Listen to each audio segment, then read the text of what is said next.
joy. My heart overflowed, I couldn't keep up. We hired a janitorial crew here all night. They did their best. It's like a bi-directional counseling session. Yeah, exactly. Yes.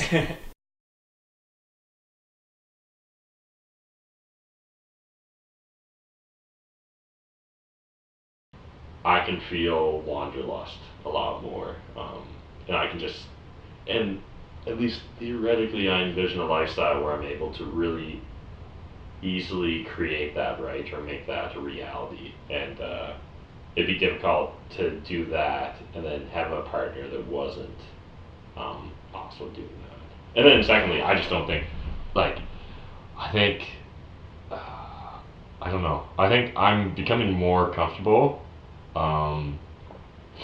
just being myself, or like being by myself. Not like a person could easily be like, well, you've been that way for almost a decade now, Matt. That's a good counterpoint. But I think even then, like, I often was thinking that a relationship should be the default starting point, or the default status, right? And I think my mind's going in a different direction, that for me at least, I think the default status should be singledom, and that the only reason I would want to really break that is for something truly exceptional. Like, I would want someone that was either super driven or super passionate about something, that even if it's not something that I'm super passionate or driven about, that at least it's either something adjacent or something I can respect, if that makes sense. For sure. And I think I just kind of have the luxury of being able to continue to just wait or be picky or whatever. But at the same time, it seems foolish to not have fun when, like, why not have fun when I can have fun? When all the organs are working.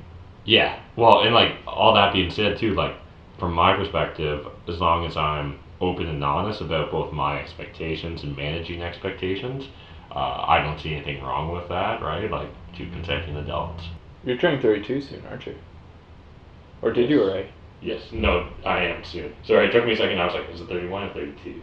And I had to remember what year it was. And then I had to remember what year I was born, doing that. Yes, 32 soon. It doesn't feel that way at all. I don't know. Yeah, it doesn't feel that way at all, man. No. It's crazy. Yeah. I'm not prepared for that. When is your birthday? The 15th of February. Okay. So about, whatever, 15, 20 days away-ish. Yeah. It's cool to watch you in your element. Yeah. Well, like, because the really funny thing is, then, assuming that I ever do make a video of this, you're then going to see, like, a 3-minute video and be like, why did Matt waste all that time doing all those different angles when he only used one? Good question. I don't know. At least you have options. Yeah. Well, and it's one of those things that, like, if you don't shoot it while it's happening, you're never going to have an alternative option, right? And it's also cool, like, sometimes you can catch something cool or interesting that you wouldn't expect to, you know, if, like, George just started doing something super viral, you know. I could really use that for my YouTube channel, just saying. Do it, George. But, yeah.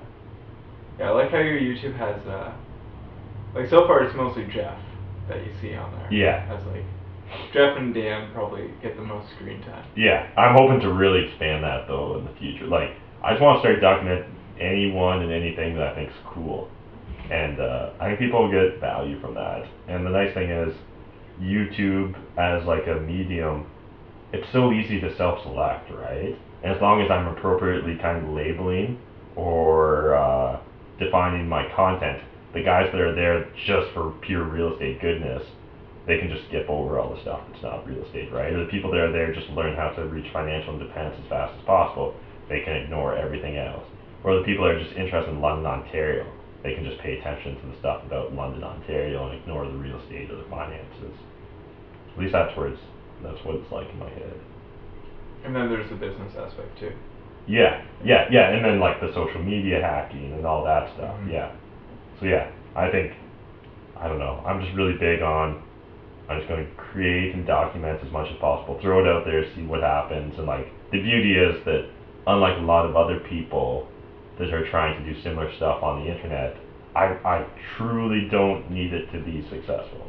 For me to continue, it needs to become more successful because for the time sink I spend in it, and just for like an ego purpose too, right? Like, you know, if I only ever had, well, and that's something I sort of struggle with too, though. Because, like, part of me kind of likes the fact that London on Fire is a small group, and, like, it literally kind of feels like it's a family I've created. Matt's church. Right? Yeah. And, like, that being said, you kind of want to spread the gospel, but you also just don't want to dilute the message either, if that makes sense. You want narrow opening, wide exit, where it becomes more difficult for anybody and everybody to come in, so that the message can stay solid.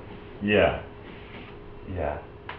It's so satisfying and gratifying though, like when people reach out to me and stuff, and like so many people like came up to me either at the fire meetup or like messaged me on social media a day later, just like thanking me and just like saying how much value they got, and like it's just so gratifying. I really like it. Yeah. And like my hope is that like some, fast forward 5 years from now, that some 24 or 30-year-olds gonna walk up and be like, you're the reason that I don't have a day job now. You're the reason that, whatever, I homestead or I RV, or the reason that I go to Australia 6 months a year.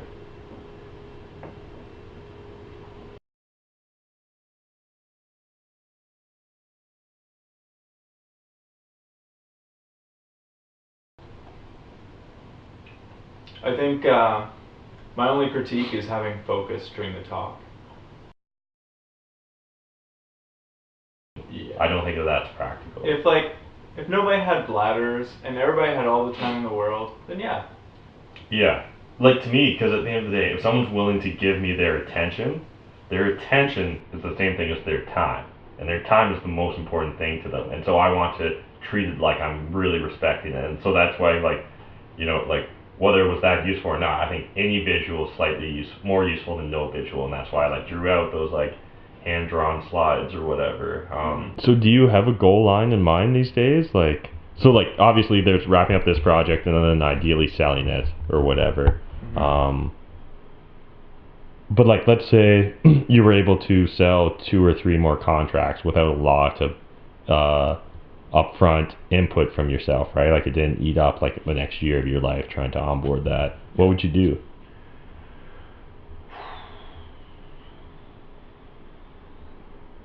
I think I definitely would need to find some sort of better balance between computer time and people time. I think that's been my big struggle this year. Yeah. Can I ask you a question that probably sounds really weird, but so people time, is any people time good time? Or is it very curated who and what qualifies as people time? I guess these days I hate the idea of wasting time with other people. I don't like just literally not having any purpose to hanging out, if that makes sense. Literally if someone was just let's hang out, and I'd just be oh, what's the angle? And maybe that's again a little bit too Gary V-ish, but part of me is also well, why not? Me and Jeff Weibel were talking earlier today, and he came up with an idea that I loved. He was you know what, we should go to Gibraltar Trade Center, which is a big flea market in London. He's it would just be kind of weird, let's check it out. And I was yeah, I haven't been there in a while. And then he's you know what, we should do a video and try and buy stuff there and then resell it on eBay and make money like Gary V. I was yeah, that'd be kind of cool. He's we should make it into a competition. I was yeah, that sounds like a really fun time, and then all of a sudden, instead of just hanging out, rather than us sit down and just shoot the shit, and to me, I want to caveat this or whatever, that's not what we're doing here. No. These are often very focused conversations, even if they're very meandering, the value I get from them still really helpful. I think partly it's because, at least you allow me, hopefully I do the same thing to you, but you allow me to just talk. And like you're actively listening, which allows me, often like when I'm talking out loud, that's when I really start to cement my own thought process, right? Like when but also it's kind of when you explore ideas too, and you can kind of like try them on. Yeah. It's like a bi-directional counseling session. Yeah, exactly. Yes.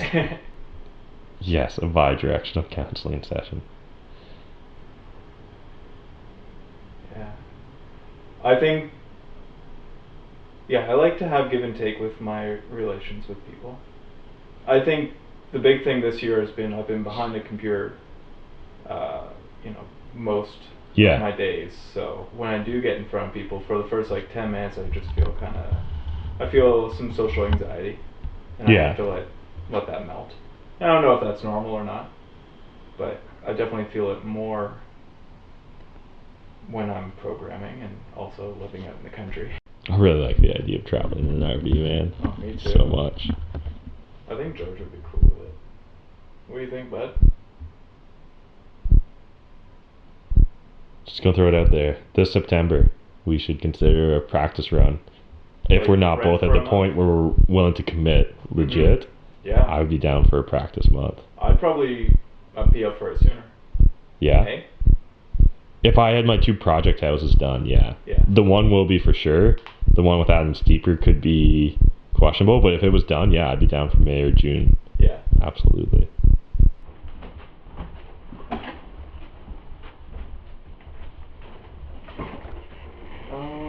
And my phone. So this is John's terrible money situation. I know that. I put $1,000. Hey. Anything that's actually embarrassing, I'll absolutely cut out. Okay, cool. To the money pile. Okay, so this is how my suite system works. I have Cash Droid here, and I can export my Cash Droid to a CSV. Just have to open this app first. There we go.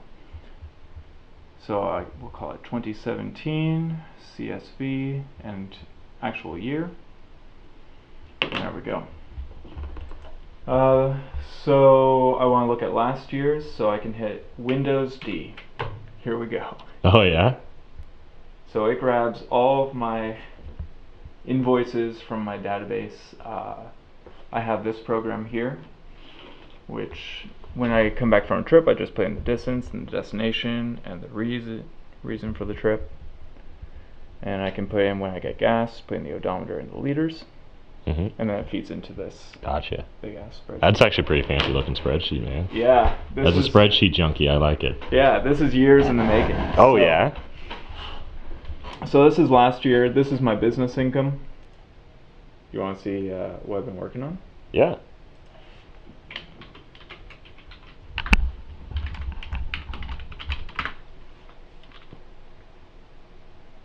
So I just connect to the VPN and create some virtual drives so that I can access the program. Cool. Yeah. And then actually start the server and open the code. So this is my change log. I've been keeping a log every update. So this is the one for next week. Also, I guess, just for the record, I'm extremely naive. I have no idea. There's no harm in me videoing this, is there? Okay. No, that's fine. Because they're using the site. Like, this is the site right now. Yeah. That they are using while we're waiting. This is another feature that's cool. So I can say quote 1, quote 2, quote 3. And I can go down here, and I can say not this one. I want this to be quote 1. And I want this to be quote 2.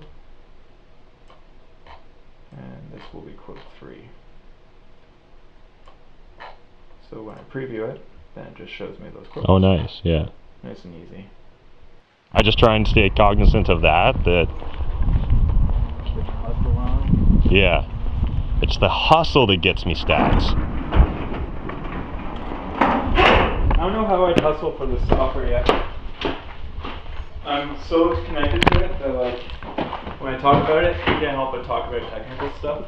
Yeah. I definitely miss the features and benefits.